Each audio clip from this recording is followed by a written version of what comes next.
আমাদের চাকরির সার্কুলারে যে বিষয়গুলো উল্লেখ ছিল যে আমরা 12 মাস ট্রেনিং করার পর আমাদের পোস্টিং হবে, আমরা বেতন সহ বিভিন্ন সুযোগ সুবিধা সহ চাকরিতে যোগদান করব। এবং যখন আমাদের ট্রেনিংয়ের 12 মাস প্রায় শেষের দিকে, তার ঠিক 10 দিন আগে হঠাৎ করে আমাদের প্রিন্সিপাল মহোদয়ের মনে হয় যে আমরা আসলে এই চাকরির জন্য যোগ্য না।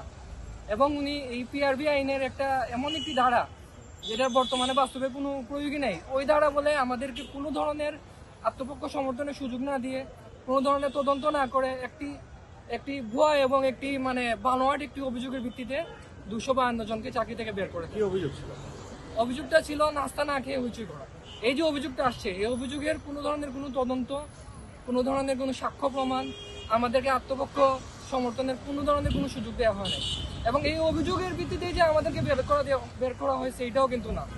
এখানে উল্লেখ করা হয়েছে যে উনার মনে হয় নাই যে আমরা ভালো পুলিশ অফিসার হইতে পারবো। এই যুক্তিতে উনি 12 মাস আমাদেরকে ট্রেনিং করিয়ে উনি আমাদেরকে বের করে দিয়েছেন। এই সম্মানিত আমাদের যারা দায়িত্বে আছেন, স্বরাষ্ট্র মন্ত্রণালয়ের স্বরাষ্ট্র সচিব, আমাদের পুলিশ বিভাগের আমাদের মাননীয় আইজিপি মহোদয়, স্বরাষ্ট্র উপদেষ্টা, সবার কাছে আমরা গিয়েছি, আমরা স্মারকলিপি জমা দিয়েছি। আমরা বিষয়টি পুনর্বিবেচনা করার জন্য ওনাদের কাছে বিনীত অনুরোধ জানিয়েছি।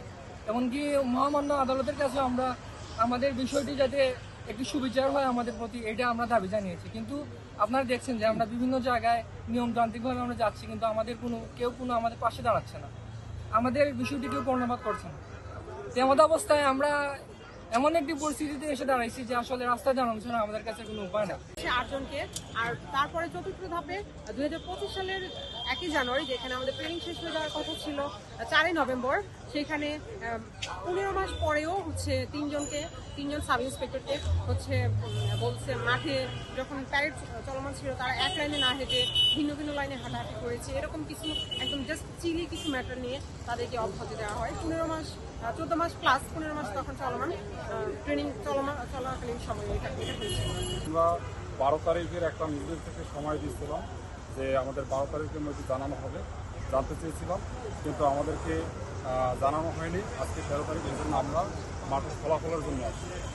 এখানে বিভিন্ন ধাপে বের করা হয়েছে, আমাদেরকে 4টা ধাপে বের করা হয়েছে। প্রথমে নাস্তা খাওয়ার অভিযোগে বের করা হলো, তারপরে ক্লাস অমনোযোগী, তারপরে রাস্তায় ঠিক মতো হাঁটে নেই, এরকম গেম পেরেডে এই টাইপের কিছু কথা বলে সবাইকে এক একজনকে এক এক কারণে বের করা হয়েছে। কিন্তু আসলে এগুলো খুবই সিলি একটা ম্যাটার দেখানো হয়েছে, আমাদের সাথে এগুলো কিছুই ঘটেনি।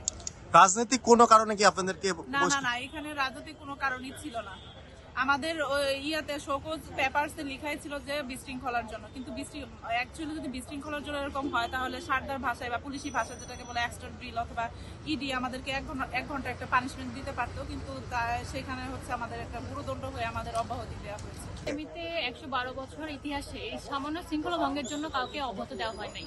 এটা একাডেমিতে একটা নিয়ম আছে যে আমাদের কেউ কোনো রকম বিশৃঙ্খলা করে থাকি সেখানে একটা এক্সট্রা ডিল বলে একটা পানিশমেন্ট থাকে 1 ঘন্টা, সেটা আমাদেরকে দেওয়া হয়।